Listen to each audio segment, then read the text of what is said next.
고린도전서 10장 14절입니다. 신약성경 175면 되겠습니다. 고린도전서 10장 14절로부터 22까지 찾으신 대로 저와 같이 한 목소리로 봉독하게 되겠습니다. 그런즉 내 사랑하는 자들아, 우상하는 일을 지혜는 자에게 말함과 같이 하노니 너희는 이르는 말을 스스로 판단하라. 너희가 축복하는 바 축복의 잔은 그리스도의 피에 참여함이 아니며 우리가 떼는 떡은 그리스도의 몸에 참여함이 아니냐. 떡이 하나이요 많은 우리가 한 몸이니 이는 우리가 다 한 떡에서 합리함이라. 육신을 따라 난 이스라엘을 보라. 물을 먹는 자들이 대단에 참여하는 자들이 아니냐. 그런즉 내가 무엇을 말하느뇨? 우상의 제물은 무엇이며 우상은 무엇이라 하느뇨? 대저 이방인의 제사하는 것은 귀신에게 드는 것이 하나님께 제사하는 것이 아니니 나는 너희가 귀신과 교제한 자 되기를 원치 아니하노라.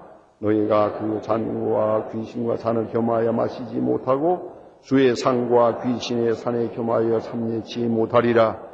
그러면 우리 주를 노엽게 하시니 우리가 주보다 강하냐. 아멘. 오늘 본문 가운데는 우상을 피하라, 숭배하는 일을 피하라 하는 그런 간곡한 부탁의 말씀이 있습니다. 이 본문은 깊이 상고해 보면은 그리스도인의 본질과 또 존재의식을 우리에게 일러주는 귀한 말씀입니다.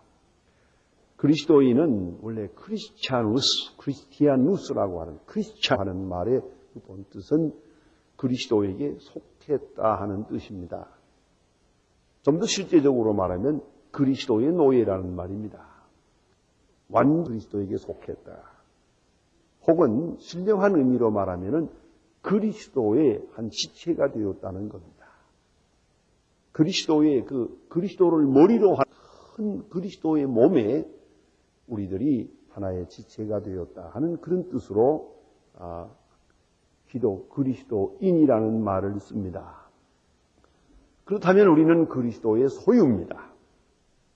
동시에 우리는 그리스도를 주로 고백하고 그를 하로 고백하고 삽니다. 그러면 그리스도인은 언제나 그리스도의 사람된 지체의식을 분명히 해야 됩니다. 여기서 오늘 본문에 나타난 상적 혹은 예표적 의미가 여기에 있습니다. 그것은 바로 성예적 의미라는 거다. sacramental meaning, sacrament. 그 성예적 의미를 오늘 본문에서 말씀하고 있습니다. 그런 거로 그리스도인은 순결해야 하고 정직해야 하고 충성되고 특별히 이름 그대로 거룩해야 합니다. 성도, 하위스, 거룩하다 하는 뜻입니다. 거룩한 사람의 자기 존재와 의식과 생활을 지켜가야 한다 하는 말입니다. 그래서 오늘 본문은 신학적으로 설명하면은 십계명 제2계명에 대한 기독교적 해석이다. 이렇게 말할 수 있겠습니다. 자, 그리스도인은 모두가 하나님께 예배하고 하나님을 섬기는 자세로 삽니다. 그것을 따로 말할 때 예배라고 합니다. 예배라는 말은 두 가지 의미가 있습니다. 하나님 경배한다는 뜻이요, 하나는 섬긴다는 뜻입니다. 그래서 영어에서 예배를 worship이라고도 하고 서비스라고도 합니다. 그래서 합쳐서 worship 서비스 이렇게 말합니다. 지금 이제 우리는 지금 하나님 앞에 예배합니다. 하나님 앞에 지금 마음으로 영적으로 경배를 드리는 시간입니다. 동시에 우리는 하나님을 섬기는 시간입니다. 우리가 기도하고 우리 소원을 말하면서 조금 잘못하면은 내가 주인이 되고 하나님들어 나 좀 섬겨달라고 하는 그런 성을 하기가 쉽습니다. 그런 게 아닙니다. 우리는 예배와 동시에 계속적으로 하나님을 섬기는 그런 입장과 그 의미와 자세를 항상 새롭게 해야 한다는 말입니다. 그러면 하나님께 예배한다고 할 때 우리는 몇 가지를 생각해야 됩니다. 이것은 현실적인 것입니다. 로마서 12장 1절에 보면 너의 몸을 하나님이 기뻐하시는 거룩한 산 제사로 드리라. 이것은 너희 드릴 영적 예배니라. 영적 예배라고도 번역하고 합리적 예배라고도 번역합니다. 그러니까 우리 예배라고 하는 것은 아주 신비로운 의미를 가집니다. 지금 이 자리에 나와서 우리가 이렇게 예배를 드리고 있는데 이것은 아주 깊고 또 종합적 의미가 있습니다. 앉아서 지금 설교만 듣네요. 기도만 하는 것도 아니에요. 찬송만 부르는 것도 아니에요. 우리는 이 예배하고 찬송하고 기도하고 성경 보고 또 이런 이 헌금하고 뭐 이런 예배소와 함께 우리 마음 속에서 깊은 곳에서 이루어져야 하는 영적 예배가 있습니다. 이것이 바로 이 성전 안에서 있면서 동시에 성전 밖으로 나가서 생활 속에서 다시 예배가 이어져야 됩니다. 이것이 그리스도인의 생활입니다. 이런 원리를 이 시간에 여기서 자세하게 설명해 주고 있습니다. 그럼 그 영적 예배라고 하는 것은 어떤 의미를 가지느냐 하는 겁니다. 먼저는 영으로 하나님과 교제를 말합니다. 지금 이 자리에 앉았지만은 여러분이 보기는 목사의 얼굴을 봅니다. 소리는 목사의 음성을 듣습니다만은 우리 영은 그걸 이성적 비판하고 할 것이 아니에요.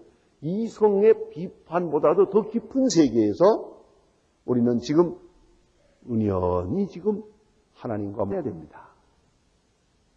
하나님과 예배하고 있는, 하나님께 예배하고 있는 것이다. 그래서 우리는 하나님과 교제하고 있는 것이다. 성전에 나올 때마다 예배를 통해서 하나님과 교제하고 우리 영이 교제하고 또 영이 하나님 앞에 기도를 드립니다. 우리 사정을 말씀하고 하나님과 나와의 영적 교제를 기도 중에 가집니다. 또 하나는 좀 더 깊은 세계에 들어가면 우리는 명상을 통해서 하나님과 만납니다. 다른 생일치하지 않습니다. 내가 무엇이 필요한가, 고단한가, 또 내일 또 뭘 먹고 사나, 잘 되나 안 되나 그거 아니옵시다. 우리는 하나님의 거룩한 뜻을 깊이 생각하고 좀 더 나아가서는 십자가를 생각하고 그리고 좀 더 나아가서는 내 운명의 영원한 세계를 생각합니다. 이제 우리가 이렇게 얼마를 살고 이 세상을 떠나서 주님 앞에 가서 되어질 그 모든 세계를 완조하면서 명상하게 됩니다. 집중적으로 명상하게 됩니다. 그리고 이 생각과 이 명상이 점점 더 확고해지고 커지면은 그에 대한 감각이 멀어집니다. 우리가 걱정, 근심, 이런 거 다 아득하게 사라지는 것이옵시다. 이게 바로 명상입니다. 바로 이런 명상 속에서 예배하는 것이에요. 아주 중요해요. 그래서 제가 우리 교회에서 교회에 나올 때마다 하지만 어떤 교회는 나오자마자 그냥 예비 찬송합시다, 준비 찬송합시다 그래가지고 딱 찬송을 부르고 점점 치고 이렇게 하려고 그러지만은 아니요. 그렇지 않아요. 제가 소원하는 대로는 최소한도 15분 정도는 일찍 나와서 조용히 이 올겐 소리를 들으면서 십자가를 바라보면서 또 그에서도 집중이 잘 안 되거든. 내가 좋아하는 성경 구절을 성경을 읽으면서 조용히 읽으면서 명상해 주기를 바라는 거예요. 이렇게 해서 하나님과 나와의 영적 교제가 깊어진 다음에 요새 교육학적인 말로 말하면 워밍업이 돼야지. 워밍업, 예배에 대한 워밍업이 되고 준비가 된 다음에 조용히 예배가 시작이 돼야 됩니다. 그런데 이 들뜬 마음, 이 볶은 마음, 또 어떤 때는 오늘도 뭘 좀 당해가지고 또 억울하고 분하고 이거 그대로 가지고 있어 예배 드려야 잘못하면 졸리기만 하고 하나님 생각하다가 돌아가는 거 완전히 공치는 거죠. 그렇잖아요. 그렇기 때문에 영으로 예배하는 것이다. 하나님과 교제하고 명상 속에서 하나님과 나와 교제하고 만나는 관계를 이루는 것이다. 이게 예배요. 영적 예배요. 또 이 영적 예배의 그 영적 체험이 우리의 의식 속으로 들어오면서 여기서 의식으로 나타납니다. 이건 그 다음에 영적인 것에 대한 이것이 이성적 표현입니다. 우리 지식과 우리 생각이 전부가 아니에요. 생각은 그 다음 얘기예요. 여기에 이성으로 이제 하나님의 뜻을 이해하게 됩니다. 여기서 배우고 깨닫고 그렇습니다. 그래서 성경 구절을 보기도 하고 합리적으로 이해하기도 하고 말씀을 듣고 깨닫고 그렇습니다. 배우는 그런 마음이죠. 그래서 그게 그런 것이구나. 이것은 내가 좀 어려운 일인 줄 알았는데 이제 보니 그게 하나님이 나를 사랑하시기 때문에 그런 일이 있었구나. 이건 내게 있어서 길이 막히는 건 줄 알았는데 하나님이 길을 열어주시는 이렇게 하나하나 깨달아갑니다. 영적 체험이 내 머릿속에서 지식으로 화하는 것이에요. 신령한 지식으로 나타나게 됩니다. 그 다음에 세 번째는 성례를 통해서 이것을 확인하게 됩니다. 내 감성과 지성이 합쳐서 이제 성례를 통해서 확인합니다. 그래서 바로 성례입니다. 예수의 피를 기념하는 포도주, 예수의 몸을 기념하는 떡, 이런 산예식을 통해서 우리가 주님의 사랑을 다시 깊이 확인하게 됩니다. 거기에 무슨 이성적 비판이 필요 없어요. 이 떡을 먹고 이 잔을 마시면서 십자가의 사랑을, 십자가의 그 은혜를 내가 확증하게 됩니다. 다시 한번 확인하게 됩니다. 다음에 이제 네 번째는 이런 큰 영적 체험이 이제 몸으로 나타납니다. 그것이 바로 산 제물이 된다는 뜻이에요. 제물로 살아가는 것입니다. 실 속에서. 이래서 어둡던 마음이 밝아지고 말도 은혜롭게 부드러워지고 행동에도 변화가 나타나는 것이에요. 이것이 예배예요. 하나님의 뜻을 자연스럽게 준행하게 되고 하나님의 뜻을 기뻐하는 그런 인격이 됩니다. 하나님의 뜻을 순종하는 것이 그리고 진리를 생활화하는 것이 그의 기쁨의 전부가 됩니다. 이것이 바로 기도인이요. 이런 생활 다 합쳐서 전체를 합쳐서 영적 예배다 이렇게 말하게 됩니다. 그렇다면 이런 영적 예배를 드린 그런 인격, 그런 그리스도인이 여기에 있습니다. 이제 이 사람이 나가서 가정생활을 하고 물질생활을 하고 혹은 직장생활이 되는데 그때는 어떻게 판단해야 되겠느냐. 오늘 성경 말씀은 이것을 말해줍니다. 그래서 이 말씀 진리에 대한 구체화 능력이 있어야 돼요. 이 은혜를 받고 어떻게 살아야 됩니까? 나를 어떻게 말을 해야 됩니까? 어떻게 행동을 해야 됩니까? 이것은 스스로 판단해야 됩니다. 그래서 오늘 지혜 있는 자 같이 스스로 판단하라 그랬어요. 스스로 판단하라. 대단히 중요한 말씀. 이건 자율적 판단을 말하는 것입니다. 자, 오늘 내가 갈까요? 말까요? 이 사람 만나야 될까요? 만나야 말까요? 먹을까요? 안 먹을까요? 그걸 나한테 물어봐야 되겠어요? 그렇게 물어보는 분들 참 답답해요. 이런 은혜를 받았으면 이제는 나머지 일은 스스로 판단해야지. 우리가 가정에서도 아이들 말이죠. 원리적인 것과 근본적인 것을 가르치고 그 다음에 친구들하고 놀면서 어떻게 해야 될 것인가는 스스로 판단하게 가는 스스로 판단하도록 판단 능력을 키워야지. 그렇지 못하면은 아마 그럴 거예요. 일일이 물어봐야지. 마마보이가 그런다면서요. 그 다음에도 엄마한테 전화 걸어가지고 엄마 나 오늘 어떡할까 그런데요. 이런 신랑하고 살려면 힘들겠어요? 그렇잖아요. 이제 스스로 판단해야지. 그리스도인이 하나님 앞에 예배드리고 말씀을 깨달았어요. 이제 깨닫고 문 나간 다음에 집에 들어가서 어떻게 하느냐? 그걸 스스로 판단해야지. 가야 할지 말아야 할지, 먹어야 될지 말아야 될지, 앉고 서는 것 항상 스스로 판단하고, 또 이제는 받은 지식이 지혜로 발전해야 됩니다. 지식은 과거에 대하다. 많이 알아봐야 뭘 하겠습니까? 이제 내가 내 앞에 당한 사건을 어떻게 판단하느냐, 그건 지혜에 속한 것이요. 그러면 요새 우리 아이들이 주로 지식은 많아요. 아는 건 되게 많았기 때문에 말이 많아요. 그런데 지혜가 부족해요. 그게 문제가 있더라고요. 그게 난 옛날 그 어린아이들만 못하다 하는 생각을 해봐요. 난 이런 재미있는 얘기를 옛날에 여러분들 다 들었었겠습니다만, 옛날에 이게 집이 낮았죠. 지붕 위에 호박이 있고, 박도 있고, 호박도 이렇게 있거든요. 그런데 그 집에 결혼한 신랑이, 애기 신랑이 있는데, 이게 지금 8살이에요. 8살 난 신랑이 결혼을 했는데, 그 신부는 이건 16살이에요. 그러니까 집에 다 어른들은 다 일하러 나가고 없는데 둘이만 있는데 자꾸만 누룽지에 만들어 달라고 그러고 업어 달라고 그러고 그래요. 그래서 업어 주다가 이걸 언젠가 이게 언제나 신랑 노릇을 할까? 그래서 이 신랑을 지붕 위에다 던져버렸어요.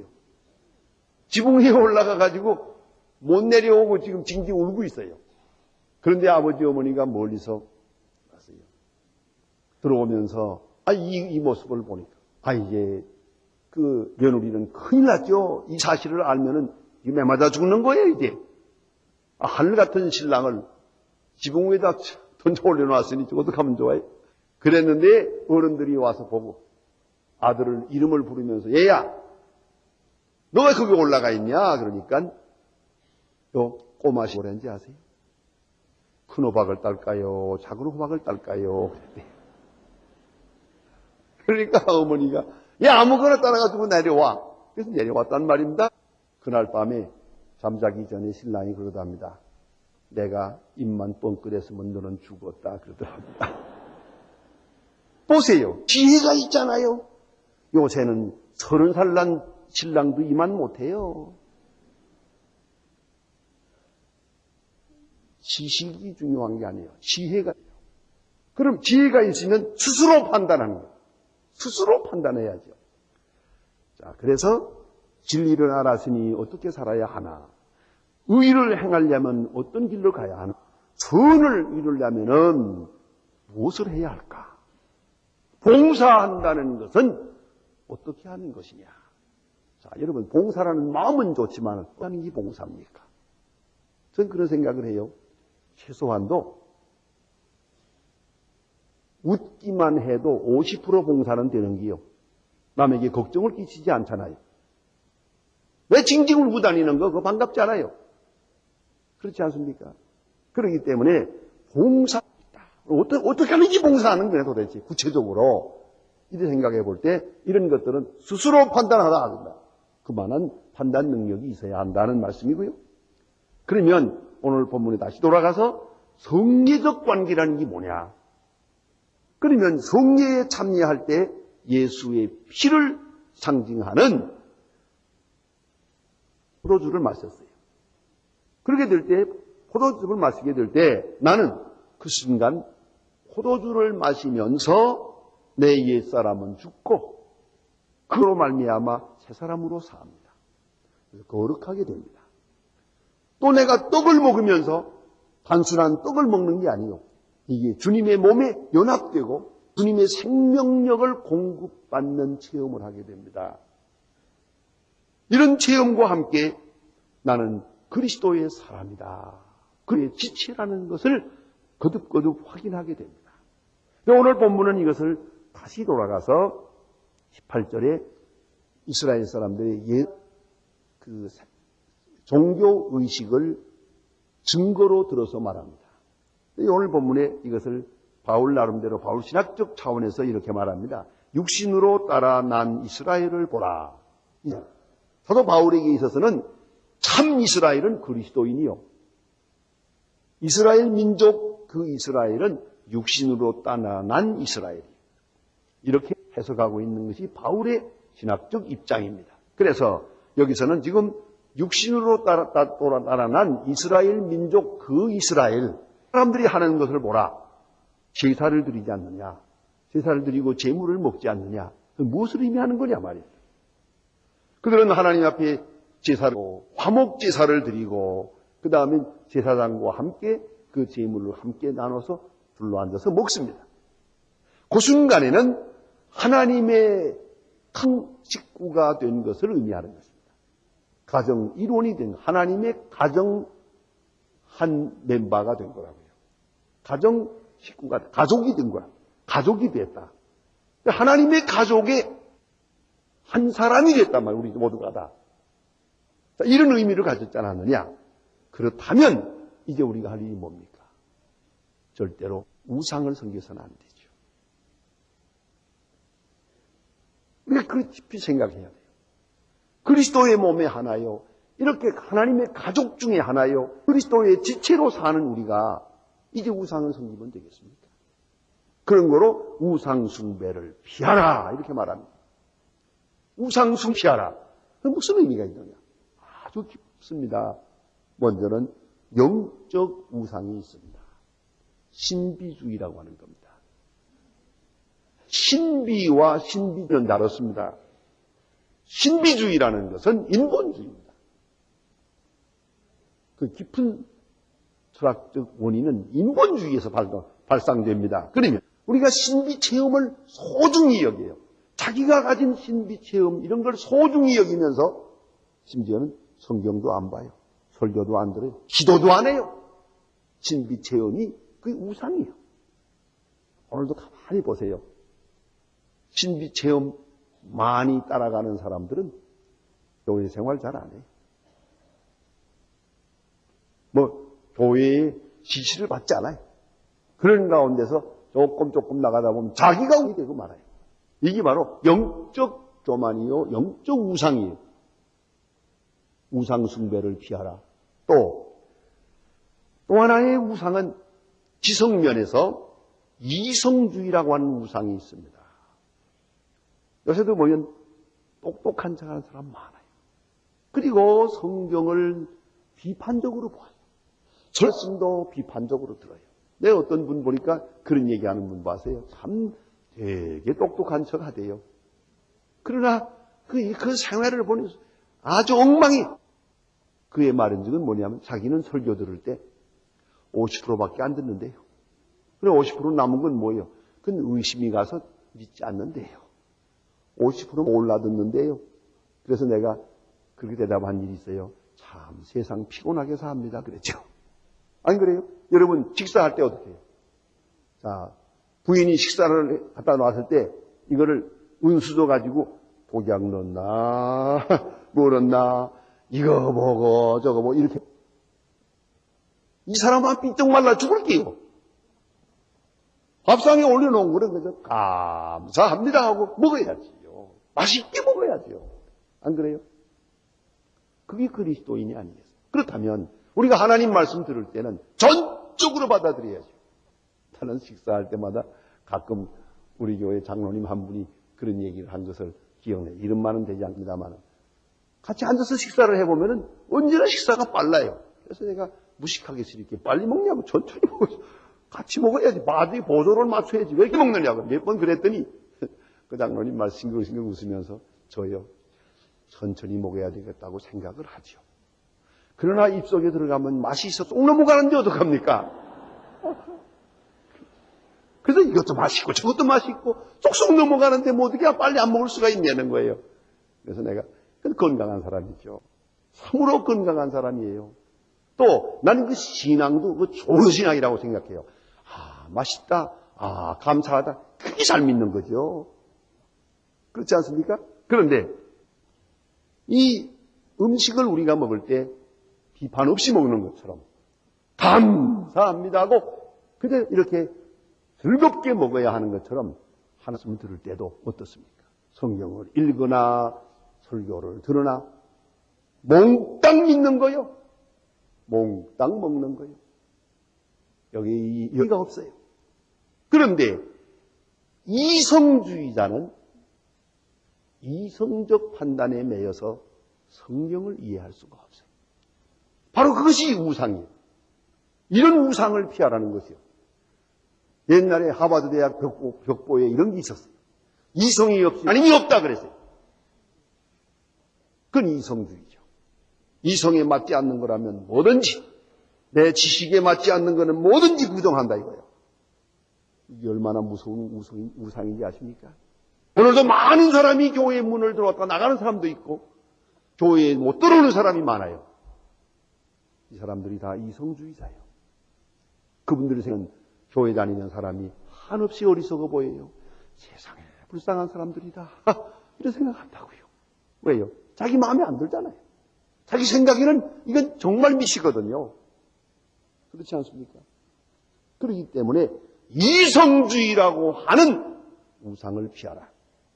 여기 빠져들면 정말 이건 구제불능입니다. 또 하나는 감성적 입장에서 볼 때 이 환상에 매이는 게 있어요. 영적 경험을 즐기는 소위 이런 환상 혹은 엑스타시라고 그러죠. 절정 경험, peak experience, 이 절정 경험을 즐기는 사람들이에요. 이건 무슨 소린가 하니 어떤 사람은 입신도 하고 방언도 하고 뭐 그렇죠? 이런 영적인 것을 즐기고요. 요새 와서는 이렇게 비판하고 싶어요. 교회에서 예배 드릴 때 또 뭐 찬송을 부른다든가 이런 거 하면서 말이죠. 막 손뼉을 치고 춤을 추듯이 하면서 흥을 돋고요. 흥을. 이러면 예배가 흥거리가 되는 거예요. 여흥이 됩니다. 엔터테인먼트가 돼요. 그래가지고 미치는 거예요. 그 손뼉 치는 재미에 와 고함 지르면서 말이죠. 정신 하나도 없어요. 그런 교회 가보면 그 한참 하고 나서 그 다음에 설교하면 다 자요 아주. 진이 다 빠져서 아주. 이것만 즐기는 거예요. 이것만. 이것 또한 우상숭배라는 걸 잊지 말아야 돼요. 내 감정을 고조하고 감정 자체를 즐기고 있는 하나의 여흥이란 말이에요. 하나의 오락이요 이것이. 교회 나와서 이 짓 하자는 거 아니에요. 그렇기 때문에 이런 엔터테인적인 그런 예배, 이것이 하나님을 우상화하는 것이요. 민수기 20장에 보면 그런 말이 있잖아요. 먹고 마시며 뛰논다 하는 인들이야. 먹고 마시고 뛰논다. 그 뛰노는 재미, 먹고 마시고 뛰노는 재미에 하나님 앞에 예배한 건 하나님께 욕 돌리는 일이에요. 그래서 말입니다. 그래서 성경은 분명히 말합니다. 악한 것은 모양이라도 버리라. 다 버려야 됩니다. 형식을 흉내내도 안 됩니다. 그러다가는 그 뜻을 따르게 됩니다. 그래서 이런데 미혹에 빠지지도 말고 매력에 매혹되지 마라. 그래서 우상숭배를 피하라 말씀하십니다. 꼭 그저 무슨 우리 눈앞에 있는 무슨 상을 만들어 놓고 지리는 뭐 그것만 우상이 아니에요. 현대적 우상이 우리에게 많이 있다는 걸 잊지 말아요. 특별히 예배 중에 우상을 피하라 말합니다. 그 다음에 21절에 보면 아주 중요한 결론적인 말씀이 있습니다. 그것은 겸하여 섬기 못하리라. 하나님과 우상을 겸하여 섬기지 못한다. 예? 겸하여 참여하지 못하리라고 말합니다. 당연히 그렇죠. 그러면 진노로 사니까요. 진노니까요. 죄송한 얘기입니다만은 제가 결혼식 주례할 때 보면은 여기 이제 손님으로 온 사람들이 여기에 일부는 앉아 있고 저 뒤에는 서 있어요. 뭐 상당한 부분은 들어오지도 않고 아예 밖에서 인사만 하고 가고 거기 서 있는 사람들인데 앉으세요. 절대 않아요. 내가 한 두 마디 그 기왕이면 축하하러 오셨으니까 앉으시죠. 서 계시면 앉아있는 사람이 불안하니까 앉으세요 하고 한마디 더 말하면요 나가버려요. 왜 그런지 아세요? 이 사람들은 겸하여 섬기지 못한다는 걸 알기 때문이요. 만약 이거서 앉아서 참여했다가 집에 돌아가면 집에 있는 귀신이 가만히 있나? 너 어디 갔다 왔냐? 그러면 이건 가정에 우환이 났다고요, 이거요. 그 사람들은 적어도 그걸 알고 있어요. 그런데 예수 믿는 사람들은 이걸 몰라. 양다리 걸치는 걸 쉽게 생각해요. 그거는 하나님 앞에 큰 진노함을 산다는 걸 알아야 됩니다. 그래서 이걸 다른 말로 말하면 싱크레티즘, 혼합주의로시다. 싱크레티시즘, 혼합주의. 아주 무서운 것이에요. 혼합주의라고 하는 게 뭐냐? 우리가 어차피 예배나 우리 신앙생활에도 형식이라는 게 있어요. 내용이 있고 형식이 있습니다. 미닝하고 폼인데, 이제 그럼 폼이라는 것은 문화적인 것이에요. 문화적인 언어라고 볼 수가 있습니다. 그런 거로 우리가 예배하는 이 폼의 형식이라고 하는 것은 우리 문화에서 빌려오는 것입니다. 그럼 당연히 그래야 돼요. 그러나 형식만 빌면 이걸 토착적 신학이라고 하고, 토착적 신앙이 신앙이라는 게 아니라 토착적 신앙이고 토착화적 신앙 이렇게 말할 수 있고요.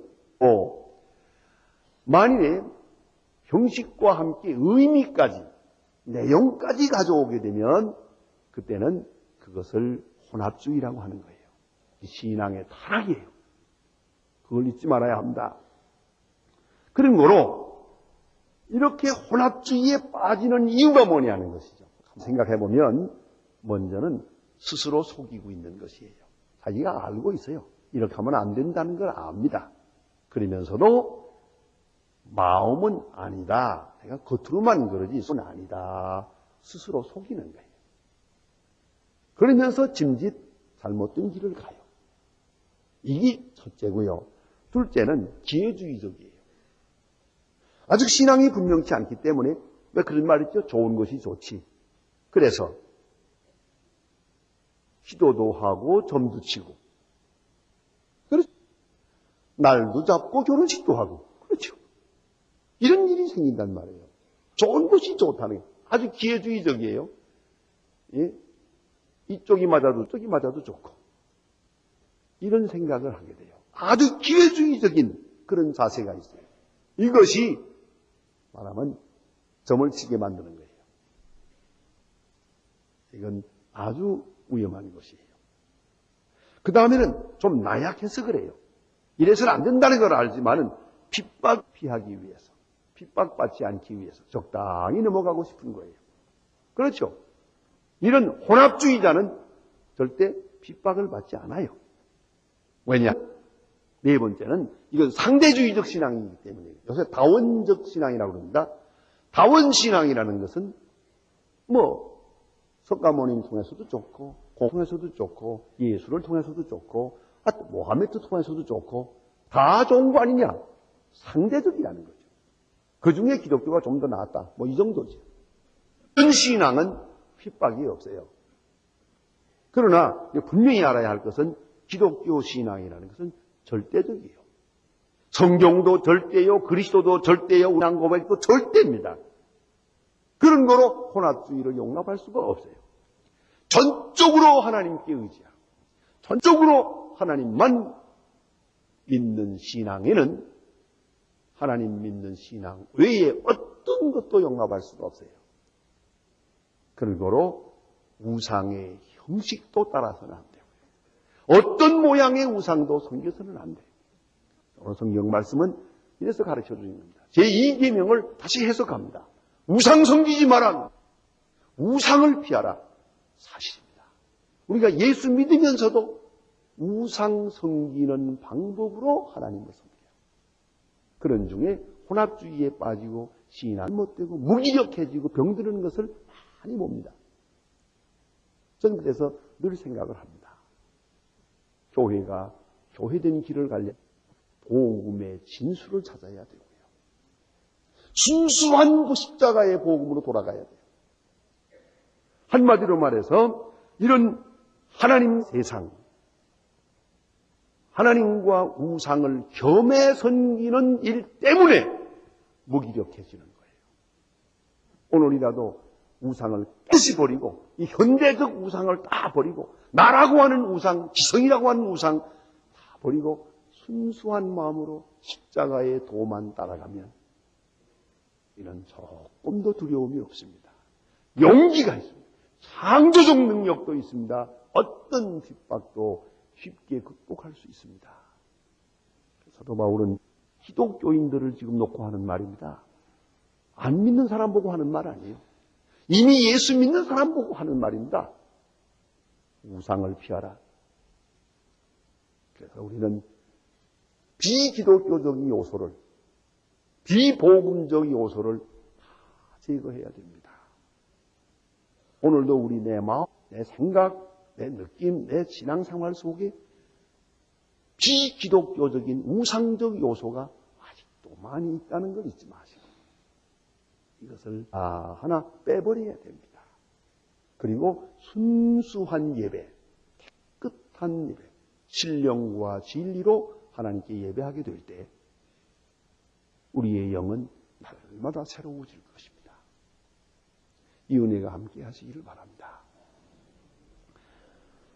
기도하겠습니다. 지금 우리 3일 전에 기도하러 나오셨습니다. 짧은 시간이지만 이 시간은 대단히 중요합니다. 오늘 들으신 말씀 마음에 깊이 새기면서 성령에게 내게 특별히 지시해 준 바가 있을 겁니다. 그 말씀을 꼭 붙들고 그 말씀 속에서 다시 한번 자기를 반성하면서 하나님 응답하는 그런 기도를 드리실 수 있기를 바랍니다. 다 같이 자기 음성이 자기 귀에 들릴 만큼 기도하겠습니다. 하나님 아버지, 오늘 이 시간에도 저희를 불러주시고 귀한 말 깨워주심을 감사합니다. 우리가 주 앞에 나와서 신앙을 고백했습니다. 주의 사람으로 산다고 하지만 어느새 우상을 섬기고 있고 우상의 타성에 속해 있고 내적인 우상에 매여서 헤어나지 못하고 있음을 용서하옵소서. 원하옵는 것은 우상적인 요소나 이 모든 더러운 것을 깨끗이 제해버릴 수 있게 하시고 밝은 마음으로 주를 섬길 수 있게 하옵소서. 푼 진리를 이해하고 그리고 점점 더 확고한 믿음에 살 수 있도록 도와주시기를 바랍니다. 주의 은혜 내려 주시옵소서. 주의 이 말씀을 듣는 모든 사람의 마음이 열리게 하셔서 성령으로 강하게 인도하셔서 내 모든 생활 속에 있는 구석구석이 아직도 남아있는 우상을 다 제거하게 하셔서 밝은 마음으로 주를 섬기며 하나님만 의지하며 인과의 깊은 관계 속에서 항상 신령하게 성장하며 능력 있게 행할 수 있는 주의 사람들 되게 하여 주시옵소서. 산 제물로 사게 하셔서 산 믿음으로 활기찬 신앙생활이 되게 은혜와 사랑을 더해 주시옵소서. 예수님의 이름으로